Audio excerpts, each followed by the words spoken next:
nombre es Gabriel Uribe. Tengo 71 años, y como muchos de ustedes, pensaba que el mayor regalo que podía darle a mis hijos era la independencia. Pero me equivoqué. El mayor regalo que se les puede dar es el valor de la honestidad. Y eso, mi hija, Victoria, no lo entendió. Esta historia es el relato de cómo mi amor de padre me hizo darle un coche nuevo, y cómo su engaño me obligó a destruirlo para salvar mi dignidad. Yo soy un hombre de trabajo. Me dediqué a la metalurgia toda mi vida. No soy rico, pero tengo lo suficiente para vivir tranquilo. Cuando mi esposa murió, mi hija Victoria se convirtió en mi único motor.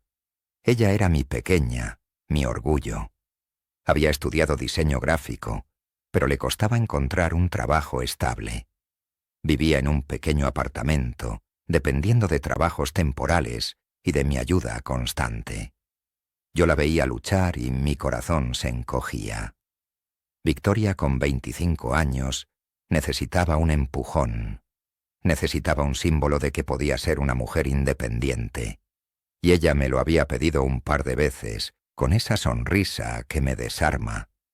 Me había pedido un coche, no uno de lujo, sino uno nuevo, pequeño, económico, que le diera la movilidad para buscar mejores oportunidades de trabajo.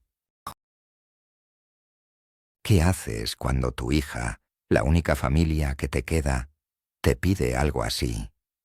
Yo no dudé. Le dije que sí.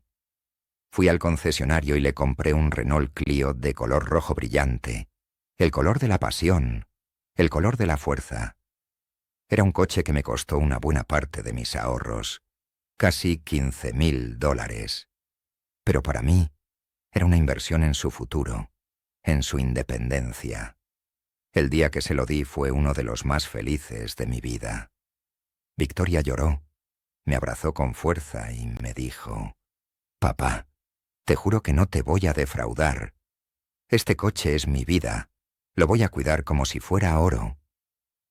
Yo le sonreí y le dije: «No me tienes que jurar nada, hija. Solo tienes que cuidarlo y ser responsable». Y fue en ese momento cuando le puse la única condición.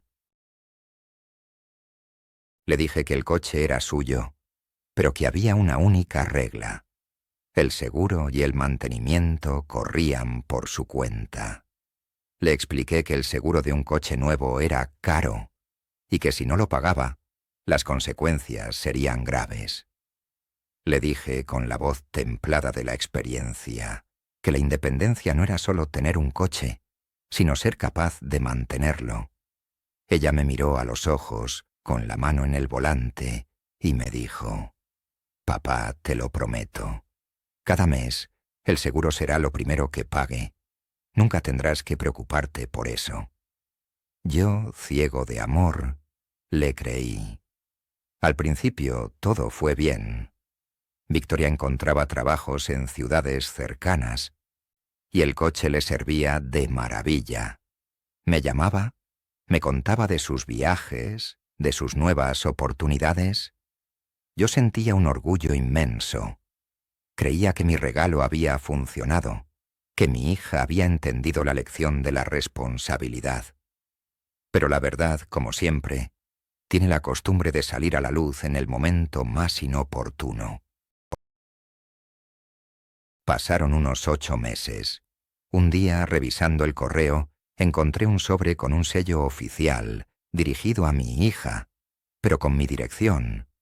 Era una carta de la policía de tránsito. Abrí el sobre sin pensar, y lo que leí me heló la sangre. No era una multa de tráfico.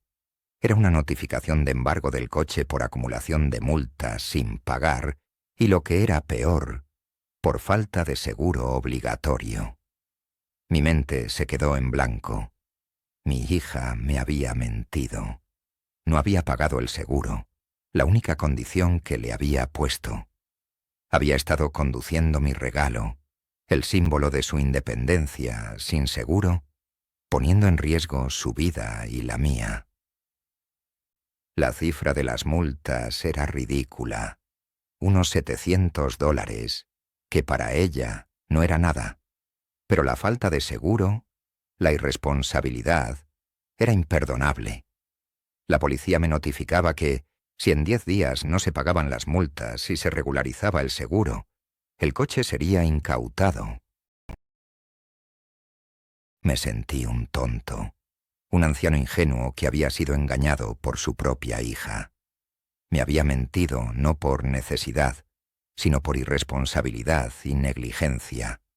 El dolor que sentí no fue por el dinero, fue por la confianza rota, por la promesa destrozada. Y en ese momento me juré a mí mismo que esta humillación, esta falta de honestidad, no iba a quedar impune. Esta, sin duda, era la gota que colmaba el vaso.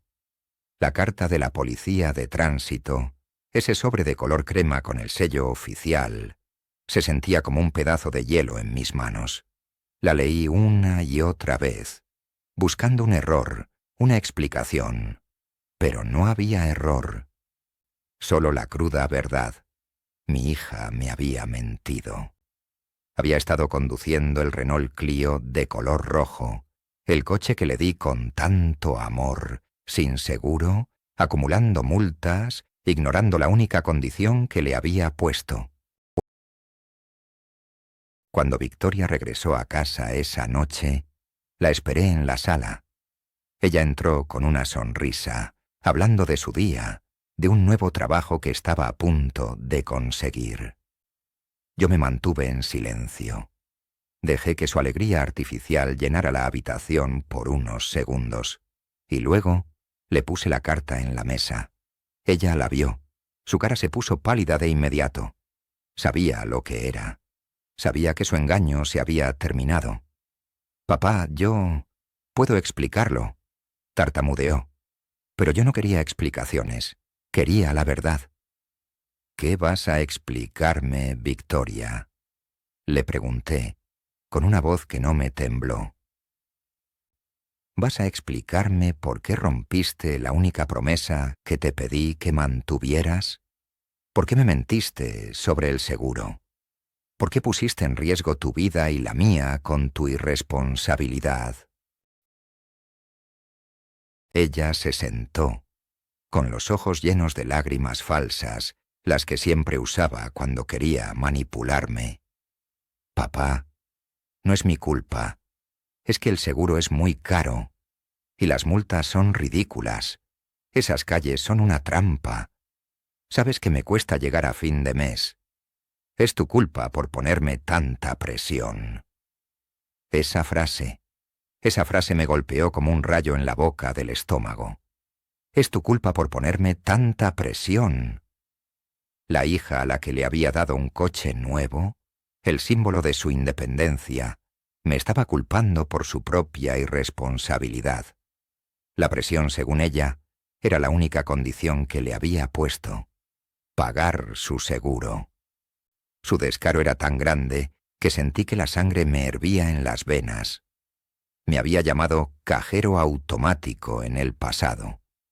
Pero esto era peor. Me estaba llamando tirano. Le pregunté, con una calma forzada, si había estado usando el dinero que le daba para otras cosas, para caprichos, para ropa o para viajes. Ella se quedó en silencio, con los ojos bajos. El silencio era su confirmación. Me había estado pidiendo dinero extra, dinero que yo le daba, y al mismo tiempo dejaba de pagar lo más importante. Había priorizado sus deseos por encima de su responsabilidad.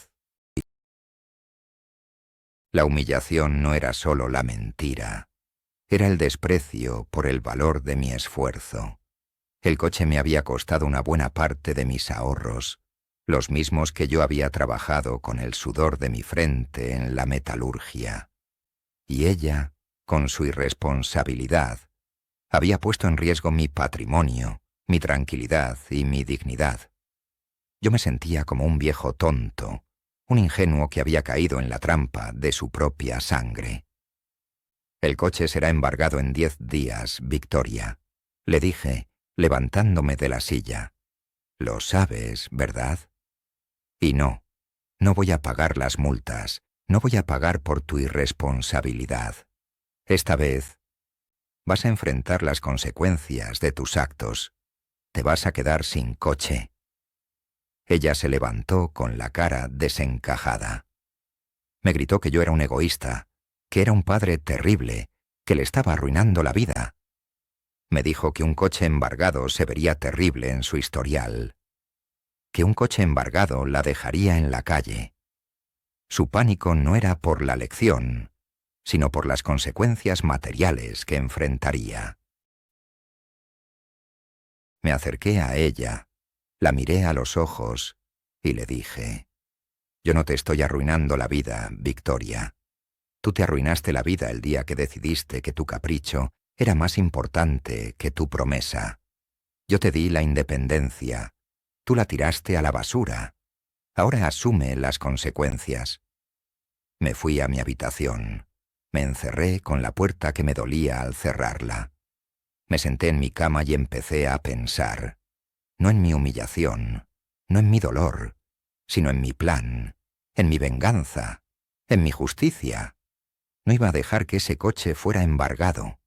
Iba a hacer algo mucho más grande, mucho más memorable. Iba a convertir el coche de sus sueños en el monumento a su engaño. Me senté en mi habitación con la carta de embargo en la mano. Los 10 días que le quedaban a mi hija para evitar la incautación del coche se convirtieron en mi cuenta regresiva personal. No iba a permitir que ese Renault Clio de color rojo, el símbolo de mi inversión y su mentira, fuera a parar a un corralón del gobierno.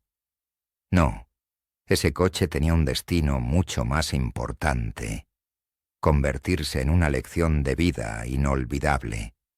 La indignación se había transformado en una determinación fría y calculadora. Mi hija Victoria creía que yo era un anciano que solo podía dar dinero y consejos inútiles. Se equivocaba. Yo no solo era un padre. Yo era un metalúrgico, un hombre que había pasado toda su vida doblando acero, fundiendo metales y construyendo cosas que duraban para siempre. Si ella no entendía el valor de una promesa, yo iba a convertir su mentira en algo permanente e ineludible.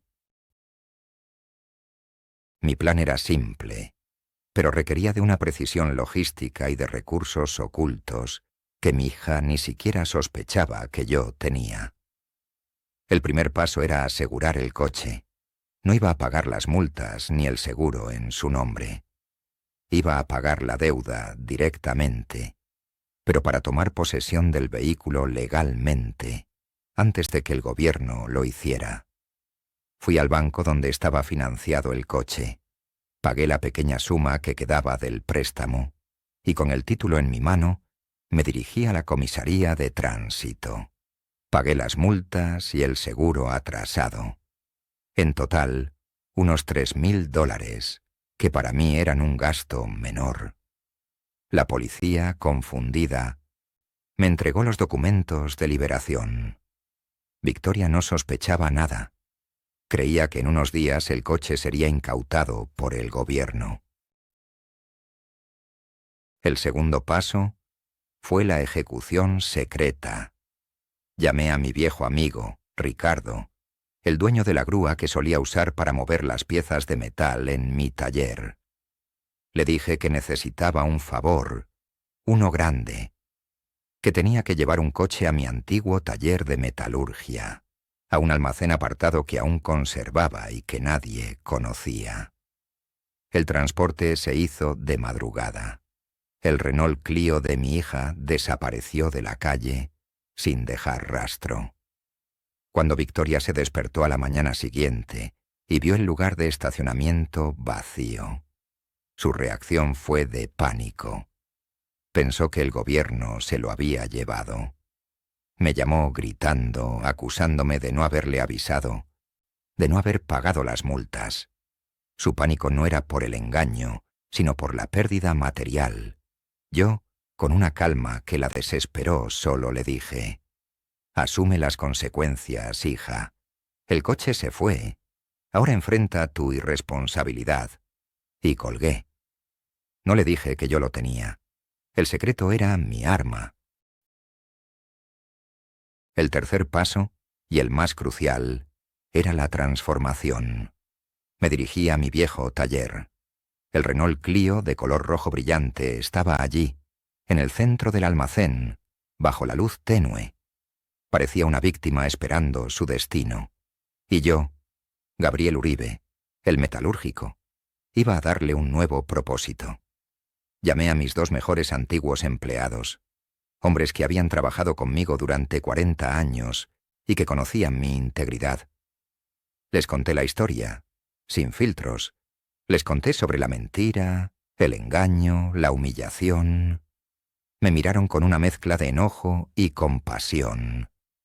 Les dije que no quería destruir el coche. Quería inmortalizar la lección. Mi plan artístico era convertir el Clio en una escultura. El coche sería levantado sobre una estructura de acero inoxidable, a una altura de 5 metros, inclinado en un ángulo dramático, como si estuviera a punto de caer por un precipicio. Pero la parte más importante eran los detalles.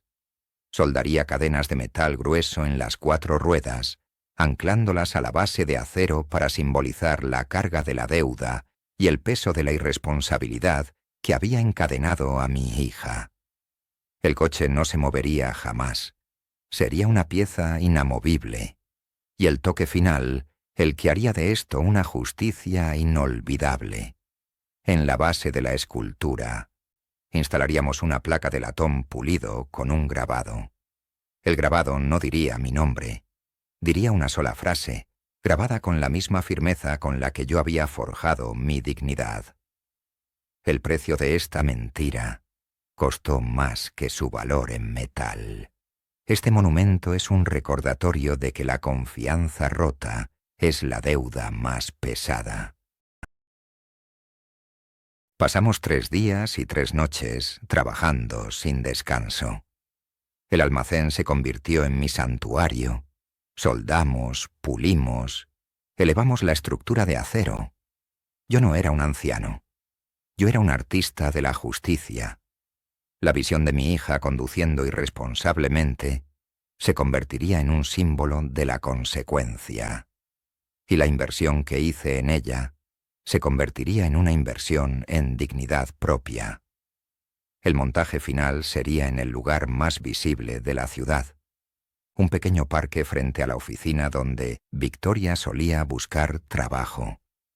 Quería que cada vez que ella pasara por ahí, cada vez que la gente del pueblo lo viera, recordara que las acciones tienen consecuencias. El momento de la revelación estaba cerca. La justicia inolvidable estaba lista para ser expuesta. La noche del montaje fue una de las más largas y satisfactorias de mi vida. Ricardo, el de la grúa, y mis 2 antiguos empleados trabajamos en la oscuridad. El objetivo era que el monumento a la irresponsabilidad estuviera en su lugar antes de que saliera el sol. El lugar que elegí, como te dije, era perfecto. Un pequeño parque en el centro de la ciudad, justo frente al edificio donde mi hija solía tener sus entrevistas de trabajo. Un lugar donde la gente pasa a diario. Un lugar donde su engaño sería imposible de ignorar. El Renault Clio de color rojo brillante, ahora soldado a una estructura de acero inoxidable de 5 metros de altura, parecía una víctima sacrificada en el altar de la responsabilidad. Las gruesas cadenas de metal que soldamos a las ruedas lo anclaban a la base de concreto, un símbolo de cómo sus propias decisiones la habían encadenado. No era solo un coche, era una obra de arte de la justicia poética. El momento culminante llegó cuando instalamos la placa de latón pulido en la base. Usé mis mejores herramientas, las que había usado durante 40 años para crear obras de arte en metal. La inscripción, grabada con firmeza y sin arrepentimiento, era la voz de mi indignación. Leímos juntos la frase, grabada en letras mayúsculas: «El precio de esta mentira costó más que su valor en metal». Este monumento es un recordatorio de que la confianza rota es la deuda más pesada. A la mañana siguiente, no necesité una alarma para despertarme. El sonido de los claxones, de la gente hablando en voz alta, de la confusión, llenó el aire. Me vestí, tomé mi café y salí al balcón de mi apartamento, que estaba a solo 3 cuadras del parque. Y allí estaba, mi obra, imponente, ineludible. La gente se agolpaba alrededor del monumento. Había curiosidad, confusión, asombro. Pero luego, cuando leían la placa, el asombro se transformaba en cotilleo, en indignación. El pueblo, que conocía la historia de mi hija, que sabía que le había regalado el coche, que sabía de sus caprichos, entendió de inmediato el mensaje. La vergüenza de Victoria ya no era un secreto familiar. Era un espectáculo público. Mi teléfono no tardó en sonar. Era Victoria. Su voz, al otro lado de la línea, era un grito histérico, un torrente de rabia y desesperación que me heló la sangre. «Papá, papá, eres un animal. Eres un demente. ¿Qué le hiciste a mi coche? ¿Qué es esa cosa horrorosa en el parque? Me estás arruinando la vida. Todo el mundo me está mirando». Yo la dejé gritar, la dejé vaciar su furia, y cuando se quedó sin aliento le respondí, con una calma que la desarmó. «No, Victoria, yo no le hice nada a tu coche. Yo le di un nuevo propósito.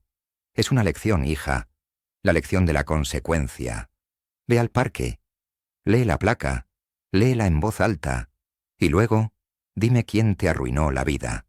¿Fui yo que te di un coche? ¿O fuiste tú que rompiste tu promesa y me mentiste?» Ella colgó. Sabía que iría al parque. Sabía que la humillación la obligaría a ir a enfrentarlo, a verlo. 1 hora después, la vi. La vi llegar al parque en un taxi, con el pelo desordenado y el maquillaje corrido. Se acercó al monumento con una mezcla de horror y furia. Había gente alrededor. La gente la conocía. Empezaron los murmullos, los susurros. Ella intentó ignorarlos. Se paró frente a la placa, la leyó y se desplomó. Su rostro se puso blanco, desencajado. Su cuerpo temblaba de la rabia y la vergüenza. La frase, esa frase grabada en latón pulido, era la evidencia ineludible de su irresponsabilidad. Yo no tuve que decirle nada. La obra habló por mí. Ella intentó acercarse a la base de la escultura, como si quisiera arrancar la placa con sus propias manos, pero las cadenas de metal, mi trabajo de metalurgia, eran fuertes, permanentes. Se quedó allí, en el centro de la atención, sintiendo el peso de cada mirada, de cada juicio, de cada susurro. La vergüenza la consumía. Me llamó de nuevo, y esta vez me gritó que iba a demandarme, que iba a destruirme. Yo le respondí con una calma que la desesperó. «Victoria, ya te destruiste tú sola. Y el coste de tu destrucción está en el parque, para que todo el mundo lo vea. Ahora haz lo que quieras. Yo no tengo nada que perder. Yo ya recuperé mi dignidad». Y colgué. El monumento se quedó allí, en el centro del parque, un recordatorio permanente, ineludible, de que la confianza rota es la deuda más pesada. El monumento al engaño se quedó en el parque. Y allí sigue, hasta el día de hoy. Mi hija, Victoria, intentó demandarme, por supuesto. Me acusó de vandalismo, de daño moral, de todo lo que pudo. Pero mi abogado, un hombre que entendía de justicia poética, se encargó de desmantelar su caso con una simple verdad. Yo era el dueño legal del vehículo. Yo había pagado las multas y el préstamo. El coche era mío. Yo no había dañado la propiedad de mi hija. Había transformado mi propia propiedad en un símbolo de una lección moral. Su demanda se desestimó en menos de un mes, dejándola con más deudas legales y una vergüenza aún más profunda. Victoria se fue del pueblo. No podía soportar la mirada de la gente, los susurros. Su carrera como diseñadora se arruinó en esa comunidad, porque nadie quería contratar a alguien cuya irresponsabilidad y falta de honestidad estaban plasmadas en una escultura de 5 metros de altura. Sé que intentó volver a contactarme, rogándome que quitara el monumento, prometiendo que pagaría la deuda. Pero yo ya no respondí a sus llamadas. Había recuperado mi paz y no iba a sacrificarla por la comodidad de mi hija. Mi vida, por otro lado, se transformó. Me mudé a un apartamento cerca de mi antiguo taller, donde sigo trabajando en proyectos de metalurgia por placer. Ya no tengo la carga de preocuparme por el dinero, ni por la irresponsabilidad de mi hija. Ya no siento la humillación. Siento dignidad. La gente del pueblo me saluda con respeto. Me ven como el hombre que se atrevió a ponerle un límite inquebrantable a la falta de honestidad, incluso si esa falta venía de su propia sangre. El Renault Clio, de color rojo brillante, ahora anclado y encadenado, se convirtió en mi verdadero legado. Se convirtió en la prueba de que el respeto y la confianza son los cimientos de cualquier relación. El dinero que gasté en ese coche y en la escultura fue la mejor inversión de mi vida. Fue el precio que tuve que pagar para comprarme mi propia libertad y enseñarle a mi hija el valor de una promesa. La lección que quiero dejarte, a ti que me escuchas, es clara. Nunca permitas que tu dignidad sea pisoteada por la irresponsabilidad o la avaricia de nadie, ni siquiera de tu propia familia. La confianza rota es, en efecto, la deuda más pesada, y a veces tienes que tomar medidas drásticas para que esa deuda sea saldada. Yo no perdí un coche. Yo perdí la ilusión de tener una hija responsable y la cambié por la paz y el respeto que me merezco. ¿Y tú? ¿Qué harías si descubrieras que tu propia sangre te ha estado mintiendo y te ha traicionado? ¿Crees que mi acción fue muy extrema o fue la única forma de restaurar la dignidad? Cuéntame tu opinión en los comentarios. Y si te ha conmovido esta historia y crees que un abuelo tiene mucho que enseñar sobre la vida y la justicia, no te olvides de suscribirte a Historias de Abuelos para que las viejas lecciones de vida nunca mueran.